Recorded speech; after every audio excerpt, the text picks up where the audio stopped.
The morning sun cast long shadows across the manicured gardens of Kensington Palace, as Sergeant Marcus Thompson adjusted his red tunic for what he believed would be another routine day. 23 years of service had taught him to expect the unexpected, but nothing could have prepared him for what was about to unfold. The crisp October air carried the scent of autumn leaves as he took his position outside the main entrance, his polished boots clicking against the stone steps. Marcus had joined the Queen's Guard straight out of military academy, driven by a deep sense of duty and an almost romantic notion of protecting the royal family. Over the years, he had witnessed countless ceremonies, state visits, and private family moments. He had stood silent and motionless through thunderstorms, scorching heat, and bitter cold. His dedication was legendary among his peers, earning him respect from both colleagues and superiors. The palace was bustling with its usual morning activity. Staff members hurried across the courtyards preparing for the day's engagements. Marcus watched from his peripheral vision as gardeners tended to the flower beds and maintenance workers checked the fountains. Everything seemed perfectly normal, yet there was an unusual energy in the air that he couldn't quite place. Prince George, now 15 years old, had been living a relatively normal teenage life despite his royal status. Unlike many of his peers, he had developed a keen awareness of the world around him. His parents, the Prince and Princess of Wales, had made sure their children understood both their privileges and responsibilities. George often spent time observing the palace staff, curious about their lives and work. On this particular morning, George was supposed to be getting ready for his tutoring session. Instead, he found himself drawn to the window of his study, watching the guards take their positions. He had always been fascinated by these men and women who dedicated their lives to protecting his family. Their unwavering commitment had never gone unnoticed by the young prince.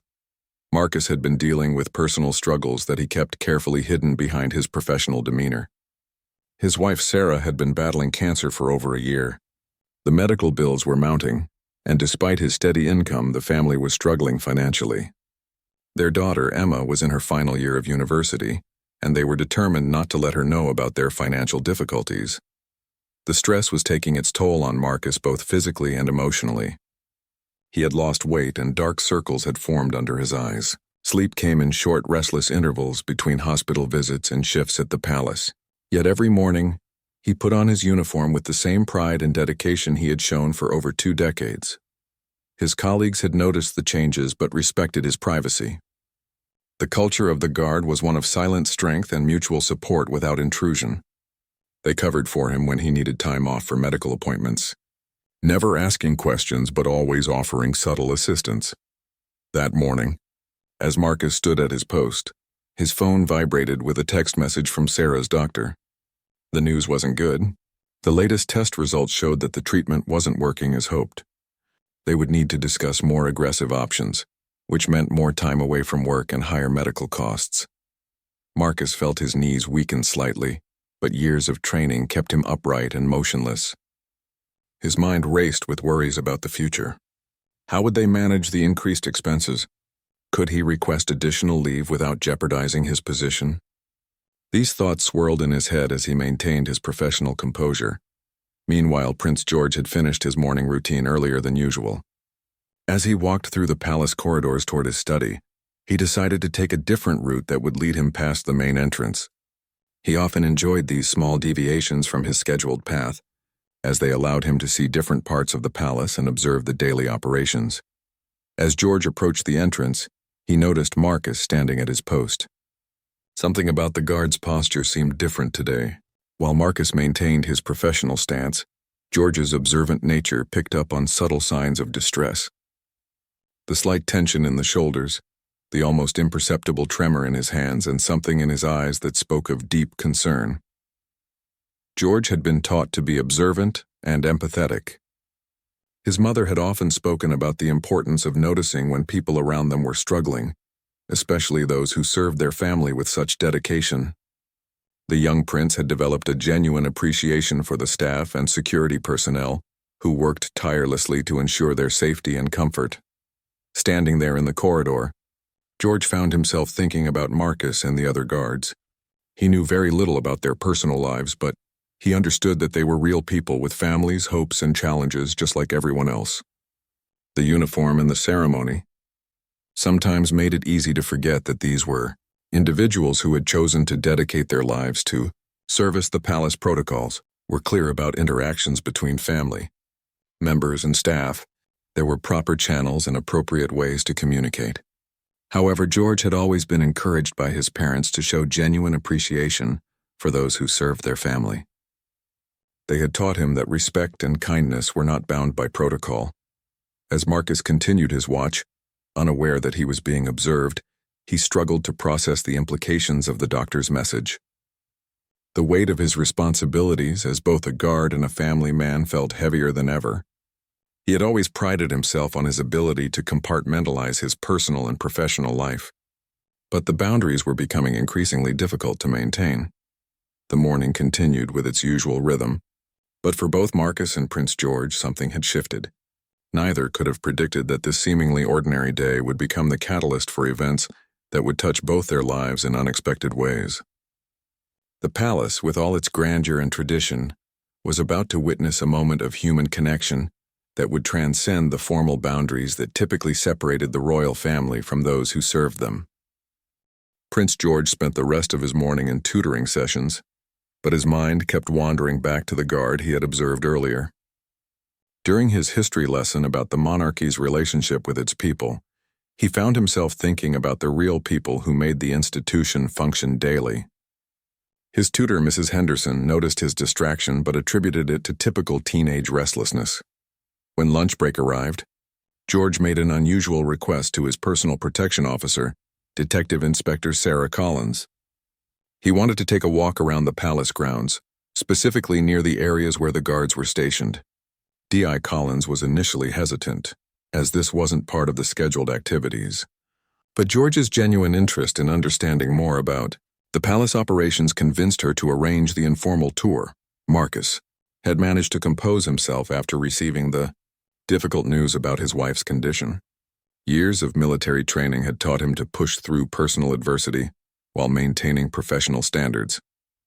However, the emotional toll was becoming increasingly difficult to hide.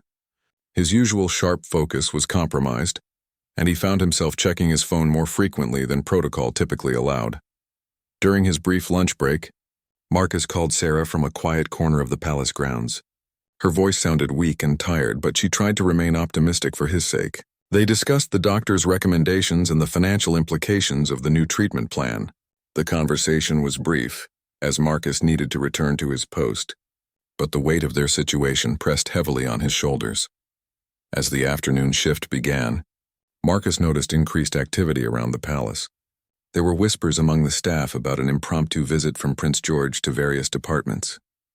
This was unusual, as royal family members typically followed strict schedules and rarely made unannounced appearances in operational areas. Prince George had indeed embarked on an informal tour of the palace, guided by D.I. Collins and accompanied by a small security detail. His first stop was the kitchen, where he spent time talking with the chefs about their daily routines and challenges. The staff was initially nervous but quickly warmed to the prince's genuine interest in their work and lives. Next, George visited the maintenance department, where he learned about the complex systems that kept the palace functioning. The workers were surprised by his detailed questions about their responsibilities and working conditions.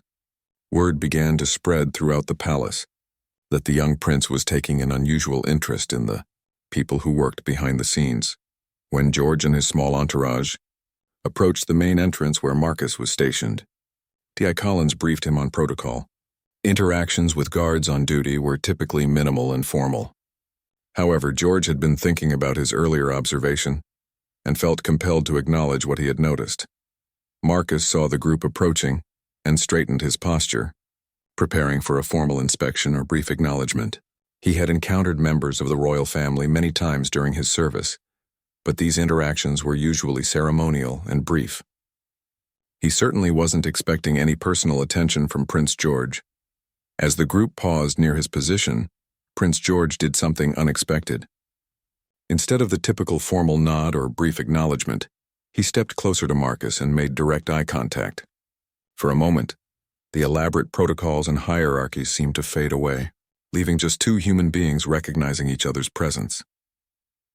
George had rehearsed what he might say during his walk to this location. He wanted to acknowledge the dedication he witnessed daily but wasn't sure how to express it appropriately. The training he had received about royal protocol seemed inadequate for the genuine gratitude he felt toward people like Marcus. Marcus was surprised when Prince George spoke directly to him, asking about his years of service and expressing appreciation for his dedication. The conversation was brief, lasting only a few minutes, but George's words carried a sincerity that went beyond formal politeness. He asked Marcus about his family, showing genuine interest in his life beyond his role as a guard. During their conversation, Prince George noticed the subtle signs of stress he had observed earlier in the morning. Marcus's responses were professional and appropriate, but there was something in his demeanor that suggested he was carrying a heavy burden. The young prince's empathetic nature picked up on these understated cues. As protocol required, Marcus maintained his professional composure throughout the interaction. He answered the prince's questions appropriately and expressed his honor at serving the royal family. However, he was deeply moved by the genuine interest and respect that Prince George showed toward him as an individual. After the brief conversation, Prince George continued his tour with his security detail. However, he found himself thinking about Marcus and wondering what might be causing the stress he had observed. His parents had taught him that leadership meant caring about the welfare of those who served, and he felt a growing sense of responsibility to understand more about the challenges faced by palace staff. Marcus returned to his duties, but the interaction had affected him more than he initially realized. In his 23 years of service, he had received commendations and recognition for his work, but rarely had a member of the royal family taken such personal interest in him as an individual. The brief conversation reminded him why he had chosen this career path and renewed his sense of purpose. However, the personal challenges he faced remained unchanged. The medical bills continued to mount, and Sarah's condition required his attention and support. As the afternoon progressed, Marcus struggled with the growing conflict between his professional obligations and his family responsibilities. By evening, word of Prince George's informal tour had spread throughout the palace staff. Many were impressed by the young prince's genuine interest in their work and lives. The conversations he had with various departments had left a positive impression, and staff members felt more valued and appreciated than they had in recent memory. That night, as Marcus prepared to leave for the day, he reflected on the unexpected interaction with Prince George. The young prince's sincere appreciation had touched him deeply, but it also highlighted the growing tension between his commitment to his role and his family's increasing needs. He knew that difficult decisions lay ahead, but for now, he tried to focus on the positive aspects of the day and the reminder of why his work mattered. The following week brought a series of challenging developments for Marcus.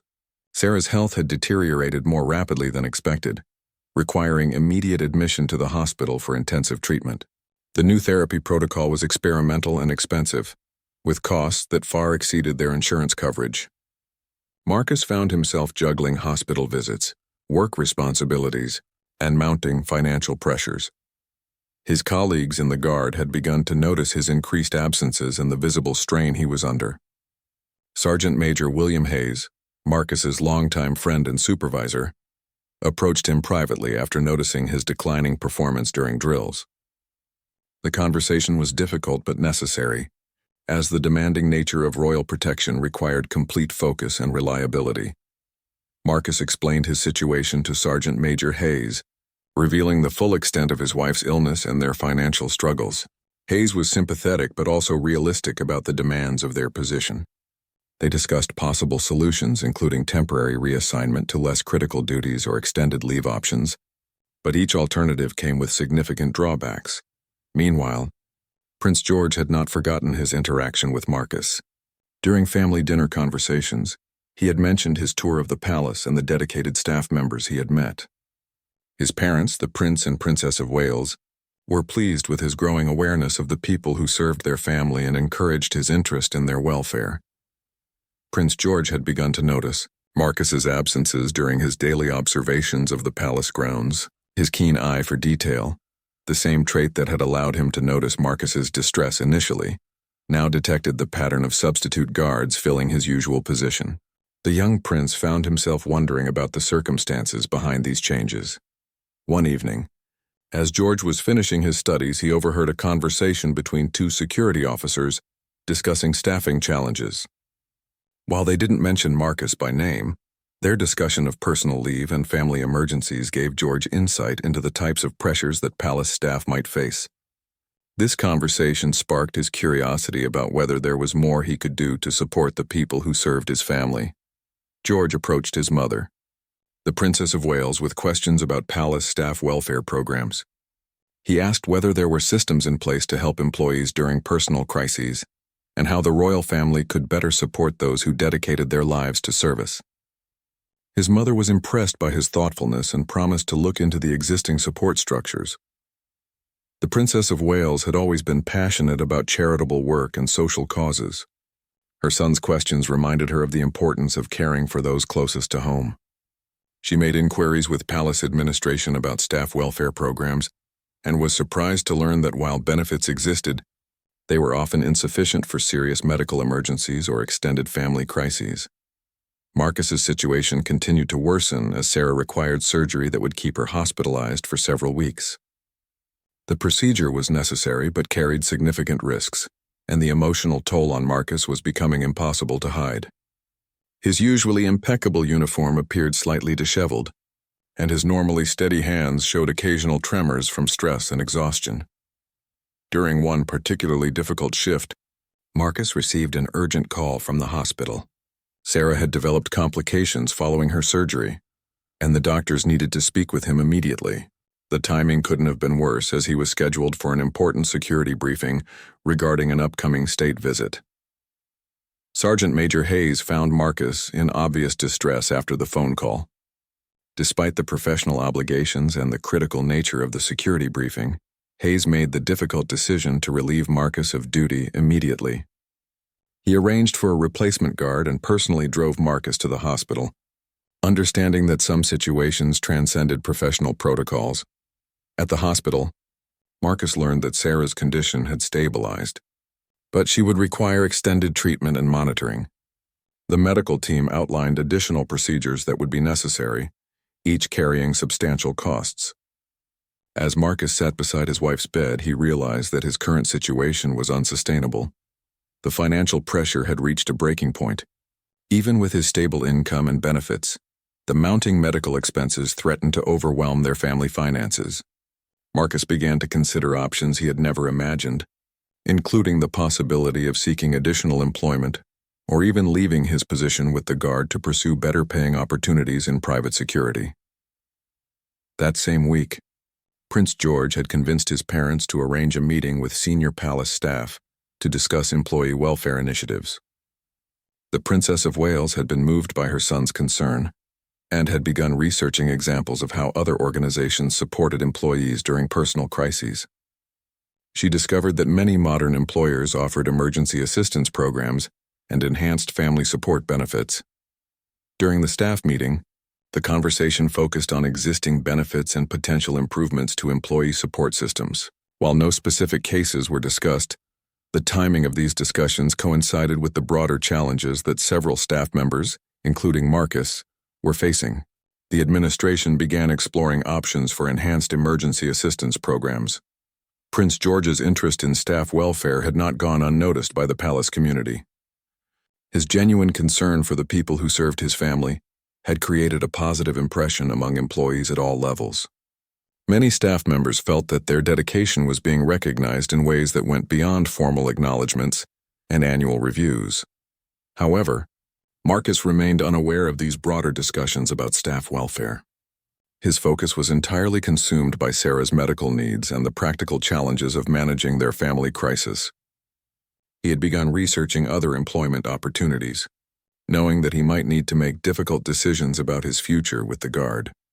The weight of 23 years of dedicated service made the prospect of leaving particularly painful.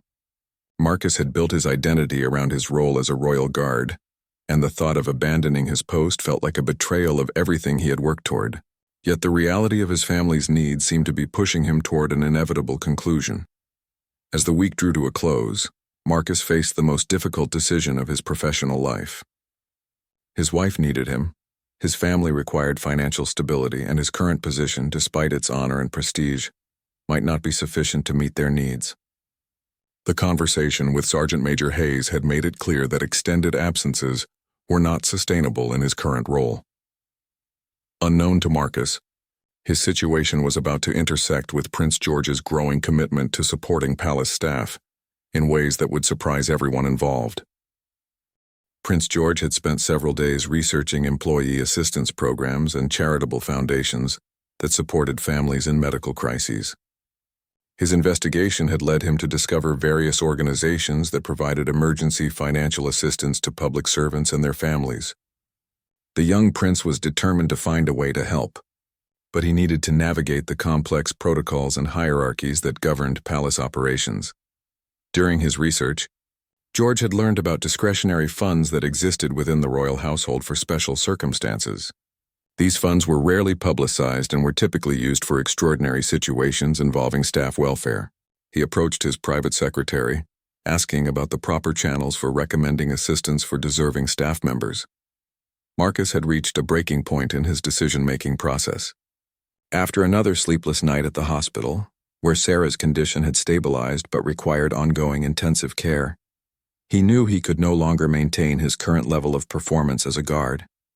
The constant worry, combined with financial stress and physical exhaustion, was affecting his ability to focus on his duties. That morning, Marcus made the difficult decision to request a meeting with Sergeant Major Hayes to discuss his resignation. The thought of leaving the Guard after more than 2 decades felt like losing a fundamental part of his identity, but his family's needs had to take priority. He prepared his formal request for discharge, citing personal circumstances that made it impossible to continue his service effectively. Before submitting his resignation, Marcus decided to take one final walk through the palace grounds where he had served faithfully for so many years. The familiar paths, the ceremonial positions he had held, and the countless hours of dedicated service flooded his memory. Each location held significance in his professional journey, from his early days as an eager recruit to his current status as a respected senior guard. As Marcus walked past the main entrance where he had been stationed during his interaction with Prince George, he reflected on that conversation. The young prince's genuine interest and appreciation had meant more to him than any formal recognition he had received. It reminded him that his service had been meaningful and that his dedication had not gone unnoticed. Unknown to Marcus, Prince George had been working behind the scenes to identify ways to assist staff members facing personal crises. His mother, the Princess of Wales, had been moved by her son's initiative and had begun exploring options within the existing Royal Foundation framework. They had identified several precedents for providing assistance to long-serving staff members. During exceptional circumstances, the Princess of Wales had arranged a private meeting with the Lord Chamberlain's office to discuss the possibility of establishing a more formal staff assistance program. During this meeting, she mentioned her son's concern for employee welfare and his observation that dedicated staff members sometimes faced challenges that went beyond what normal benefits could address. While these discussions were taking place at the highest levels of palace administration, Marcus was finalizing his resignation letter. He had calculated that private security work could potentially provide better financial flexibility, allowing him to adjust his schedule around Sarah's treatment needs while potentially earning higher compensation for specialized assignments. On the day Marcus planned to submit his resignation, an unexpected development occurred. Prince George had convinced his parents to allow him to make a personal contribution to a staff assistance fund, using money from his own allowance and savings. The young prince had been setting aside funds for various personal expenses, but he felt that helping a dedicated staff member was a more meaningful use of his resources. The Princess of Wales was deeply moved by her son's gesture and arranged for it to be combined with a contribution from the prince's charitable foundation. Together, these resources would create a substantial assistance package that could be offered to staff members facing extraordinary circumstances. The challenge was identifying appropriate recipients without violating privacy or creating awkward situations. Prince George had specifically requested that his contribution be directed toward helping guards and security personnel, as his recent interactions had given him insight into their dedication and sacrifices. He had learned that many of these individuals had military backgrounds and had chosen royal service as a continuation of their commitment to public duty, often at financial sacrifice compared to private sector opportunities. Sergeant Major Hayes had been informed about the developing staff assistance initiative by senior palace administration.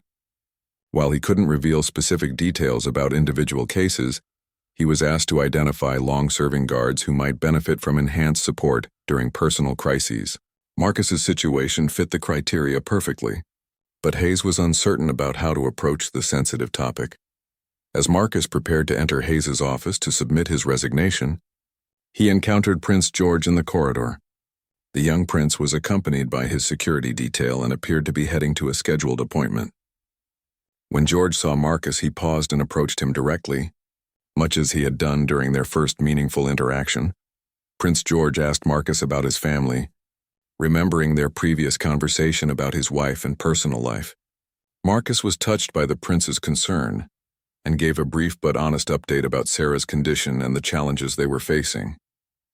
He kept the conversation professional and didn't mention his intention to resign, but his emotional state was evident. During this conversation, Prince George made a decision that would change the trajectory of Marcus's situation. He asked Marcus to delay any major decisions about his future until the following week, suggesting that there might be developments that could affect his circumstances. The young prince's tone was sincere and hopeful, though he couldn't reveal the specific reasons for his request. Marcus was puzzled by Prince George's comment but agreed to postpone his meeting with Sergeant Major Hayes. The prince's genuine concern and mysterious hint about upcoming developments gave him a small glimmer of hope during what had been an increasingly dark period. He decided to trust in the young prince's words and wait to see what might unfold. That afternoon, Prince George met with his parents and senior palace staff to finalize the details of the assistance program. They had structured it as a one-time emergency grant that could be offered to long-serving staff members facing exceptional medical or family crises. The funding would come from a combination of royal charitable resources and Prince George's personal contribution. The program was designed to be offered discreetly and respectfully, acknowledging that proud individuals like Marcus might initially resist accepting assistance.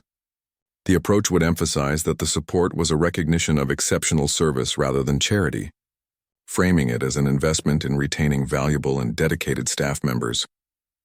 Marcus spent the weekend at the hospital with Sarah, whose condition had begun to show signs of improvement with the new treatment protocol. However, the financial implications of her ongoing care remained daunting. He found himself torn between hope generated by Prince George's mysterious comment and the practical reality of their situation. As Monday approached, Marcus prepared himself for whatever developments Prince George had hinted at, while also keeping his resignation letter ready in case the promised solution didn't materialize. He had learned not to expect miracles, but the young prince's sincere concern had touched him deeply enough to trust in the possibility that help might be forthcoming. Monday morning arrived with an unexpected summons for Marcus to report to the Lord Chamberlain's office. This was highly unusual, as guards typically had minimal direct contact with such senior palace officials unless there were serious disciplinary matters or extraordinary circumstances. Marcus's first thought was that his recent performance issues had been noticed at the highest levels, and he feared that his resignation might be preempted by dismissal. As Marcus made his way through the ornate corridors leading to the administrative offices, he encountered Prince George once again. The young prince smiled warmly and asked if Marcus was feeling optimistic about the day ahead.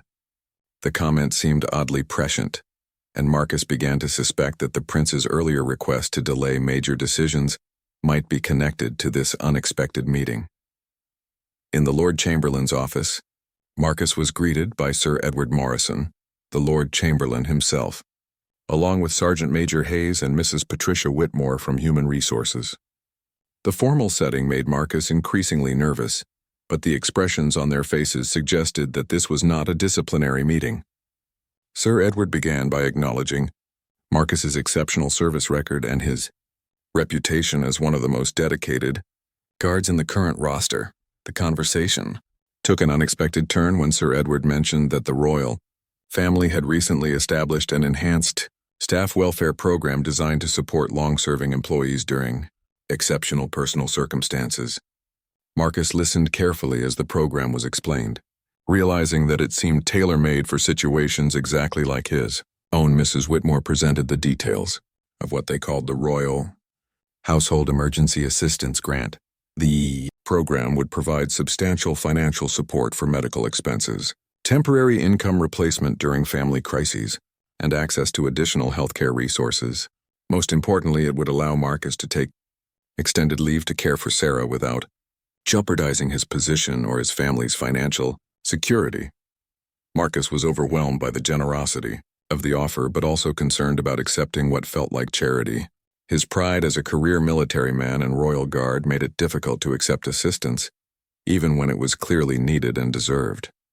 Sir Edward seemed to anticipate this reaction and emphasized that the program was an investment in retaining valuable staff members rather than a charitable gesture. The Lord Chamberlain explained that the program had been initiated following observations about the challenges faced by dedicated staff members who had devoted their careers to royal service. He mentioned that Prince George had been particularly vocal about the need to better support palace employees, though he didn't reveal the extent of the prince's personal involvement in funding the assistance. As the meeting continued, Marcus learned that the grant would cover Sarah's medical expenses for the remainder of her treatment, provide temporary financial support to replace his income during extended leave, and guarantee his position when he was ready to return to full duty. The terms were more generous than anything he could have imagined, and the timing seemed miraculous. Marcus asked about the selection process for the program, wondering how his situation had come to the attention of senior administrators. Sergeant Major Hayes explained that the program was designed to identify long-serving staff members facing extraordinary circumstances, and that Marcus's dedication and current challenges made him an ideal candidate for the inaugural assistance grant. The emotional impact of this unexpected support was overwhelming for Marcus. After weeks of believing that he would have to choose between his career and his family, he was being offered a solution that would allow him to care for Sarah while maintaining his position with the Guard. The relief was so profound that he struggled to maintain his usual professional composure. Sir Edward gave Marcus time to process the information and asked him to discuss the offer with Sarah before making a final decision. However, he emphasized that the program was specifically designed for situations like Marcus's and that accepting the assistance would be viewed as allowing the royal household to properly support one of its most valued employees. After the meeting, Marcus walked through the palace grounds in a state of disbelief. The weight that had been pressing on his shoulders for months seemed to have lifted, replaced by a sense of hope and gratitude that he had never experienced. The timing of this development, coming just as he had prepared to resign, felt like more than mere coincidence. That afternoon, Marcus visited Sarah in the hospital to share the incredible news. Her reaction mirrored his own initial disbelief, followed by overwhelming relief and gratitude. For the first time in months, they were able to discuss Sarah's treatment options without the constant worry about financial implications. The stress that had been affecting both of them began to ease as they contemplated a future where medical care wouldn't mean financial ruin.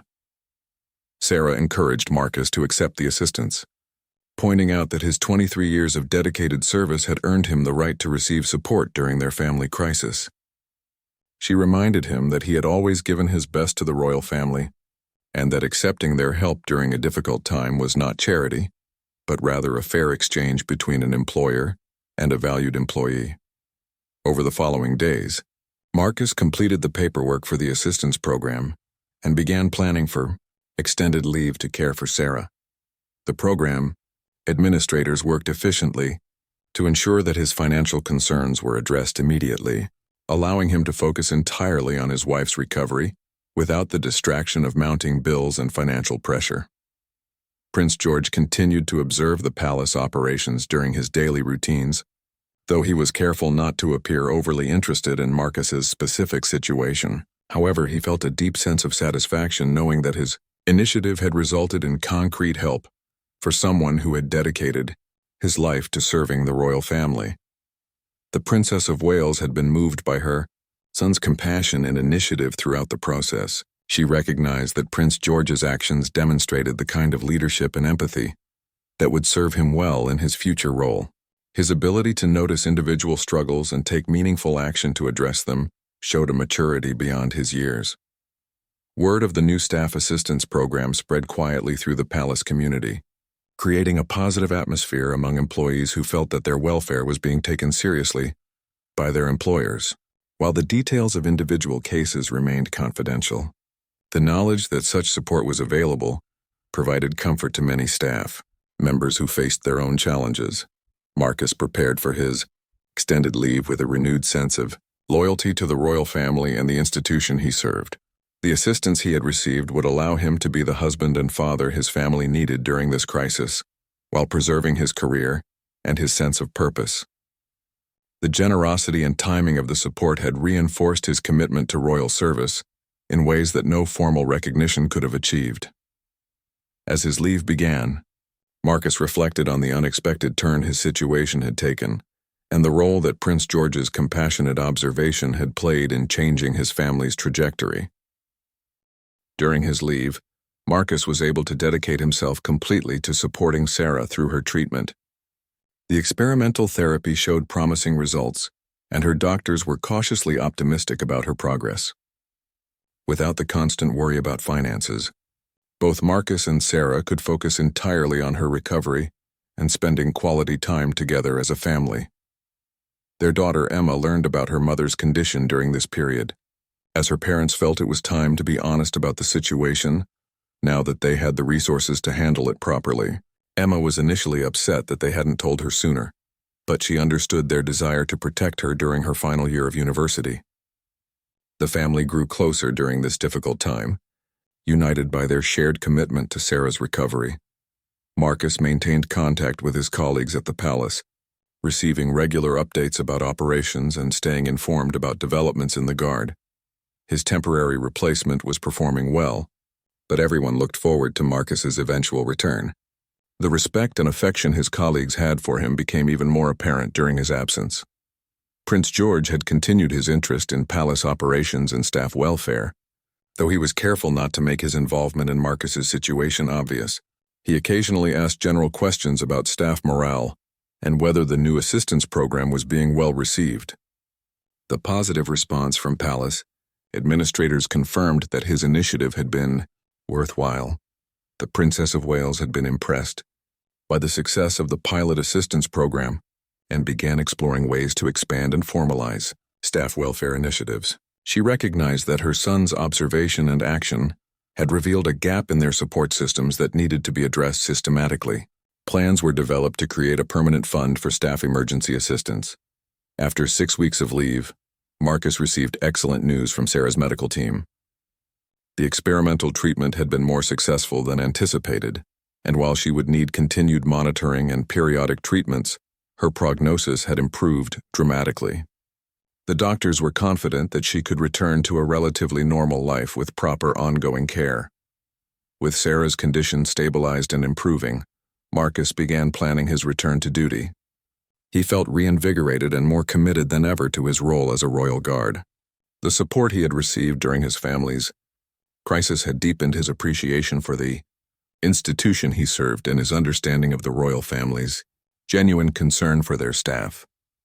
During his final week of leave, Marcus requested a meeting with Prince George to express his gratitude for the assistance program. While he didn't know the full extent of the prince's personal involvement, he suspected that the young royal had played a significant role in the development of the staff welfare initiative.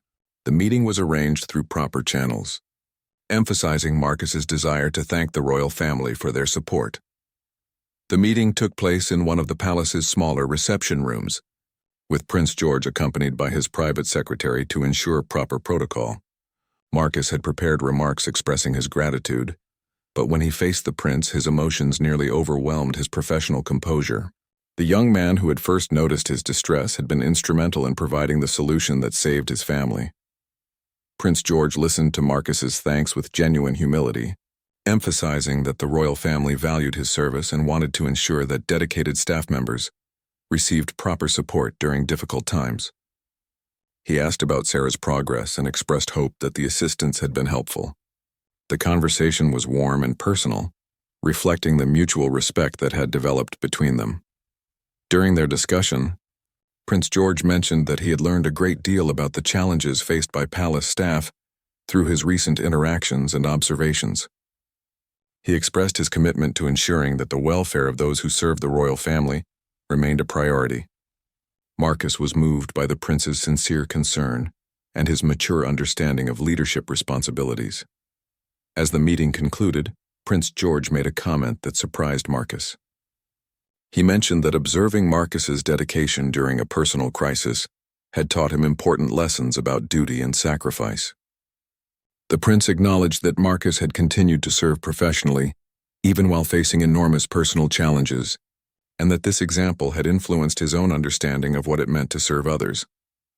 Marcus returned to duty the following week, resuming his position with renewed energy and commitment.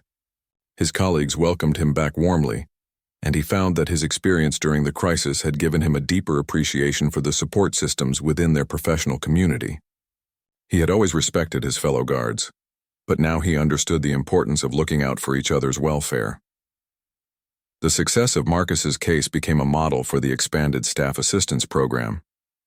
While maintaining strict confidentiality about individual situations, palace administrators used the experience to refine their approach to supporting employees during personal crises. The program was quietly expanded to include other categories of staff and additional types of emergency assistance. Prince George's role in initiating the assistance program remained largely private, but word gradually spread among senior palace staff about his compassionate observation and decisive action. His reputation as someone who genuinely cared about the people around him grew among those who worked closely with the royal family. This early demonstration of leadership qualities impressed both his parents and senior courtiers. The Princess of Wales incorporated lessons from the staff assistance program into her broader charitable work, recognizing that effective philanthropy often began with caring for those closest to home. She began advocating for similar programs in other organizations and used her platform to highlight the importance of employer support during employee crises. Sarah's recovery continued to progress well, and she was able to return to many of her normal activities within a few months. The financial stability provided by the assistance program had allowed her to focus entirely on healing without the stress that often accompanies serious illness. The family emerged from the crisis stronger and more united than ever. Marcus's experience had also influenced his perspective on his role as a guard. He began paying closer attention to his colleagues' well-being, looking for signs of stress or personal challenges that might affect their performance or quality of life. His own experience had taught him the importance of mutual support within their professional community. As months passed, the incident became a defining moment for both Marcus and Prince George, though in different ways. For Marcus, it represented the moment when his dedication to service was recognized and reciprocated by those he served. For Prince George, it marked the beginning of his understanding that effective leadership required attention to individual needs and the courage to take action when action was needed. 1 year after the crisis that had nearly ended his career, Marcus stood at his familiar post outside the palace entrance. But everything felt different. The uniform was the same, the protocols unchanged, but his perspective on his role and his relationship with the royal family had been fundamentally transformed. The man who had once prepared to resign in desperation now served with a deeper sense of purpose and belonging. Sarah had made a remarkable recovery, exceeding all medical expectations. The experimental treatment had not only stopped the progression of her cancer, but had put her into complete remission. Her doctors attributed part of her success to the reduced stress environment that the Royal Assistance Program had provided, allowing her body to focus on healing rather than fighting the anxiety that often accompanies financial hardship during medical crises. Emma had graduated from university with honors and had found employment in her chosen field. The family crisis had brought them closer together, and she often spoke about how proud she was of her father's service and the way the royal family had supported them during their darkest hours. The experience had given her a new appreciation for public service and the people who dedicated their lives to serving others. Prince George had continued to develop his understanding of leadership through various experiences, but his interaction with Marcus remained one of his most formative lessons. He had learned that true leadership often meant noticing what others missed and having the courage to act on those observations. The success of the staff assistance program had given him confidence in his ability to identify problems and implement solutions.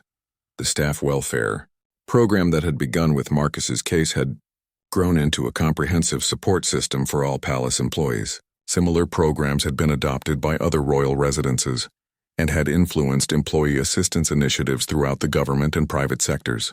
What had started as one prince's compassionate observation had become a model for organizational leadership. Marcus had been asked to serve as an informal advisor for the expanded welfare program, sharing his perspective as someone who had both contributed to and benefited from the system. His insights helped administrators understand the pride and dignity concerns that might prevent employees from seeking help, leading to more sensitive and effective approaches to offering assistance. During formal ceremonies and state occasions, Marcus often found himself reflecting on the chain of events that had brought him to this point. The interaction with Prince George that had seemed so brief and informal had set in motion changes that affected not only his own life, but the lives of many other palace employees. It reminded him that small gestures of recognition and concern could have far-reaching consequences. Prince George had matured considerably during the year, taking on additional responsibilities and demonstrating the leadership qualities that his early actions had foreshadowed. His parents were proud of his development and his growing understanding of the responsibilities that would eventually be his. The staff assistance program remained one of his most significant early achievements.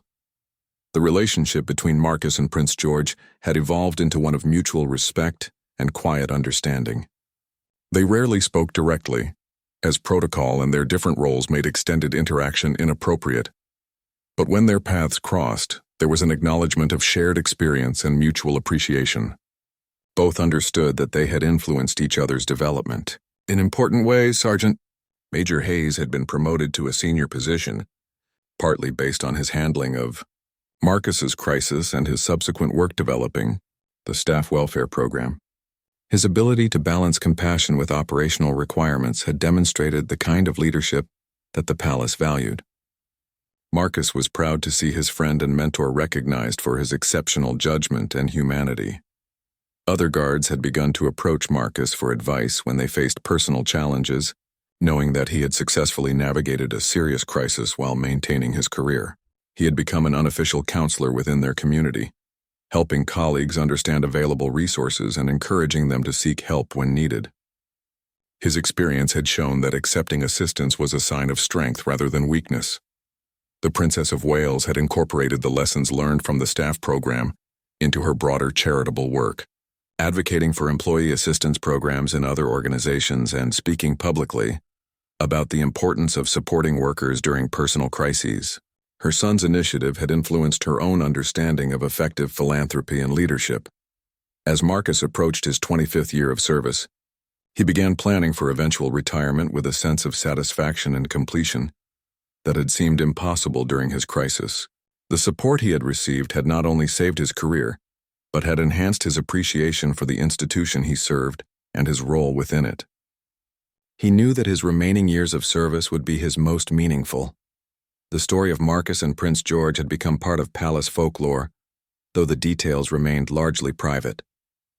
It represented the best aspects of the relationship between the royal family and those who served them, demonstrating that genuine care and mutual respect could transcend formal hierarchies and create lasting positive change. Prince George's early demonstration of leadership and compassion had set a standard for his future conduct and had influenced the expectations others had for his development. The incident had shown that effective leadership could emerge from careful observation, genuine concern for others, and the willingness to act decisively when action was needed. Marcus never formally resigned, as he had planned to do during his darkest moment. Instead, he continued to serve with renewed dedication and a deeper understanding of the value of his work. The resignation letter he had prepared remained in his desk drawer as a reminder of how quickly circumstances could change and how important it was to have hope even in the most difficult situations. The legacy of that brief interaction between a struggling guard and a compassionate prince continued to influence palace culture and operations years later. It had demonstrated that small acts of kindness and attention could have profound consequences, and that true leadership often began with simply noticing when others needed help and having the courage to provide it.